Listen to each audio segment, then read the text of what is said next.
awitin, sino ba naman ang hindi mapapasabay? Nais kong magpalapit sa'yo. Nais kong malaman mo Ang mga paghirap ko'y sa'yo.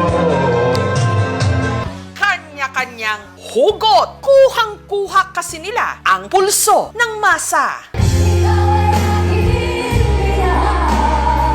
kasama ko may kapag-ulitan. Ako pala'y nag-isang naghahangay sa kakulangan. Okay naman! Asahan ng meron ding rakrakan. Kapag tumuntong na sa entablado ang OPM o Original Filipino Music Rock Band na Aegis. Umalis ka na sa aking harapan. Damdamin ko sa'yo ay naglaga. Walang kupas, kinakanta mula noon hanggang ngayon saan mang sulok ng mundo basta't may Pilipino. At ito ang iyong tandaan. Ako'y masyadong nasaktan. Pag-ibig at pagsuyo, kahit nasa luha, magbabayaran mo. Hello, hello, hello! Katunayan, nito lang November 9, ang isa sa mga lead vocalist ng banda na si Mercy Sunot, ibinirit pa ang hit song nilang Luha sa isang show sa California sa Amerika. Ayaw mo lang maharap. Ayaw mo lang tumingin. Ayaw mo lang malamig. Nasasaktan ka namin. Gulong ng buhay. Ako'y tuloy sa pag-ibig ko. Noon ako'y nasaktan lang. Nasama ka sa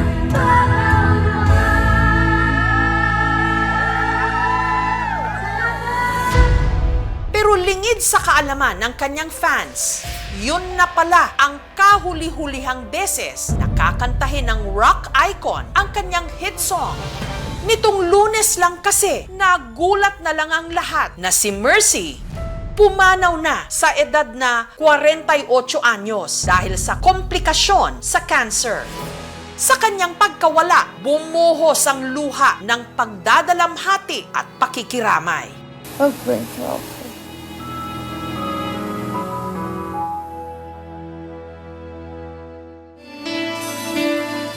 Kala ko ikaw ay akin. Tubong Cagayan de Oro City sa Mindanao si Mercy na sa pagbirit, no mercy rin o walang awa ang kanyang boses napakataas. At ito ang iyong tandaan. Bata pa lang daw kasi, hinasa na ito ng kanyang nanay Emma. Alam mo ng probinsya, pag tinawag ng nanay, "Oy, kain na!" Ganun. Hasa rin si Mercy sa kaliwat ka ng amateur singing contests. Hanggang taong 1995, si Mercy at ang kanyang kapatid na si Juliet naging lead vocalists ng isang banda, ang Aegis Sound Trippers, na nagtanghal sa mga club sa Japan. Ngunit naging mabagal daw noon ang ikot ng gulong ng buhay para sa banda. Halos di kami kumakain. Marami nag-recording noon pero talagang hindi nag-hit, diba? So kami kinakabahan kami kasi paano na lang yung pamilya namin? Kaya taong 1997, umuwi sila ng Pilipinas para dito na makipagsapalaran. Nagpakilala sa publiko bilang Aegis Band. Ang una nilang nirelease na album, ang Halik. Umalis ka na sa aking harapan. Damdamin ko sa'yo ay naglaga. Kailan nyo na naramdaman na sikat na ang Aegis? Nung tumaas na yung sweldo. Pag naglalakad kami sa mall, so, ganyan. Tsaka yung Narinig namin sa radio yun. Yun na yun. uy, sikat na kami. Ang kanilang mga awitin, naging inspirasyon pa nga ng musical play na Rock of Ages. Ang hirap kasi lalo na alam ng mga tao yun ang kanta namin. Hindi namin pwedeng babaan yun. Yun yung nire-request nila eh. So kailangan pakita mo pa rin na kaya mo kahit hindi. Pagkatapos dugo-dugo na pala. Nung nag-lie low ang Aegis, matapos ang mahigit 2 dekada nilang pagkanta, namuhay ng tahimik sa Cavite si Mercy at nag-focus sa pagiging ina sa 2 niyang mga anak. Nais kong makalapit sa'yo. Pero ang kanyang gininto ang tinig, patuloy na ipinarinig ni Mercy sa social media. Ayaw ko nang mangarap. Ayaw ko nang tumingin. Ayaw ko nang malalim. Nasasaktan ang dami. Ito rin ang kanyang naging plataforma para ipaalam sa publiko ang pagsubok na kinaharap niya, ang kanyang naging pakikipaglaban sa cancer.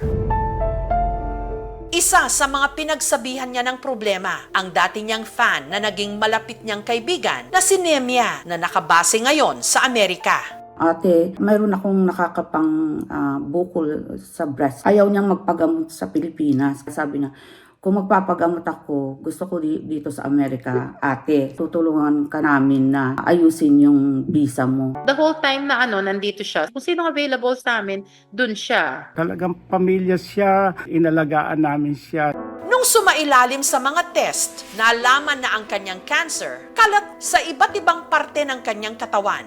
Sa PET scan niya, nakita yung maraming mga tumor sa different parts ng kanyang mga organ. Breast cancer siya, stage 4. And then mayroon siyang tumor sa lungs, tumor sa bone. Malungkot kami, pero hindi namin pinapakita kay Mercy. Bukas na ipinaalam ni Mercy ang kanyang kondisyon sa kanyang followers. Sa 12 na pala ang aking surgery sa lungs. So, pag-pray niyo po ako. So, ang ginawa dun sa kanyang bone, ni-radiation siya. And then yung sa kanyang breast cancer, parang nagbigay lang sila ng tablet na iniinom niya. And then yung sa kanyang lungs is everyday. Naging maganda naman daw ang resulta ng unang 5 buwang gamutan ni Mercy sa Amerika. Yung sa bones niya, radiation, parang gumaling na siya. Sa lungs naman niya, nawala na yung cup niya. Nakakakanta na naman siya ng birit-birit. Magandang indication yun na candidate siya for surgery. Nitong November 6, nagdiwang pa siya ng kanyang 48th birthday. Good morning mga higala. It's my birthday today. Kaya maaga akong nagsimba. Sana gumaling ako ng mas mabilis para makauwi ako ng Pilipinas. November 9, habang nasa isang pagtatanghal, pinagbigyan pa niya ang request ng kanyang fans na muling bumirit.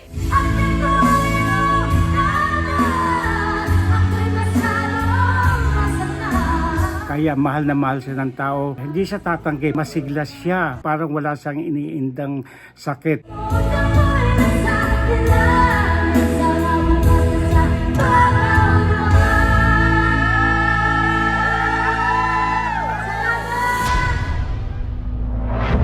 Apat na araw ang lumipas mula nung gig na yon, sumalang na sa operasyon si Mercy. Naging maganda naman daw ang resulta ng kanyang surgery. Pinalakad pa nga siya the next day. Nakalakad pa siya.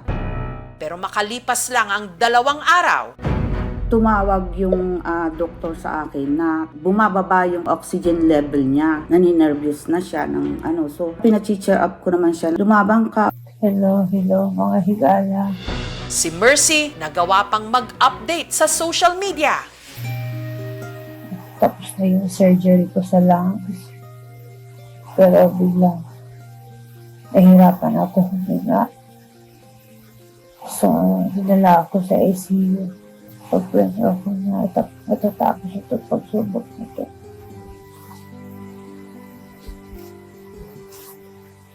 Pag-pressure ako.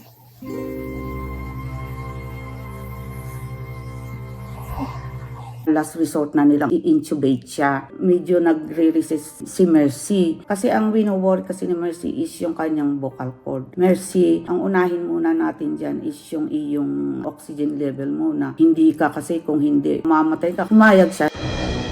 Sabi nila parang nagsa-shutdown na yung kidney niya. Ida-dialysis na daw nila. If it really need the dialysis, do it nga. And then later on, tinawagan na nila ako na kinukode na raw si Mercy. Pagpasok namin ni Aris, nire-revive na siya talaga. Nag-stop na yung heart. Mga 11:20. So sabi nung doktor sa amin, she didn't make it. Si Mercy tuluyan ng bumigay. Naghiyawan na kami, iyakan na kami doon. Sobrang sakit. Napakasakit nung nangyari sa kanya.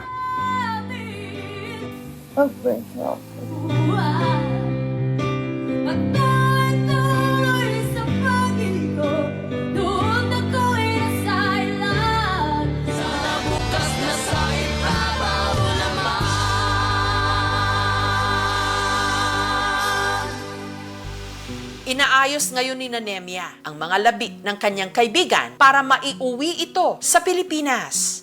Yung pag-apply ng body niya, wala pa kasi wala pa kami yung date certificate at saka kailangan pang ayusin sa Philippine Consulates. Mga first week ng December. Post-operative complications po can happen up to 1 month after the surgery. Kung napunta siya sa multi-organ failure. Mga kababaihan na mataas ang exposure sa estrogen, sila po ang mas malaki ang risk na magkaroon ng breast cancer. So ito ho yung mga babae na maaga nagregla, late na nagmenopause, at never nabuntis. Maari ka magkaroon ng lung cancer kahit na ikaw ay hindi naninigarilyo. Dahil po ang lungs natin exposed din po sa pollution. Another is also genetics.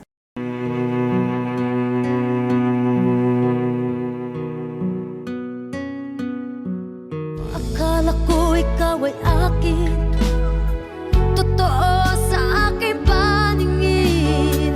Ngunit nang ikaw ay yakapin, naglalaho sa dilim.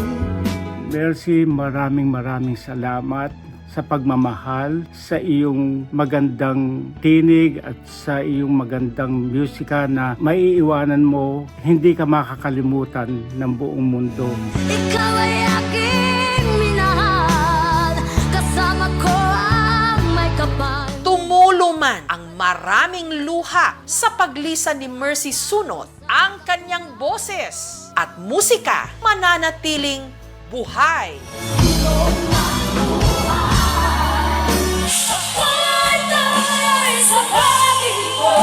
Noon ako ay nasa ilalim, sana bukas nasa ibabaw naman.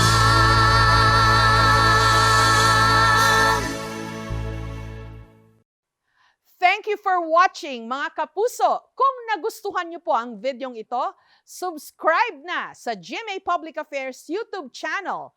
And don't forget to hit the bell button for our latest updates.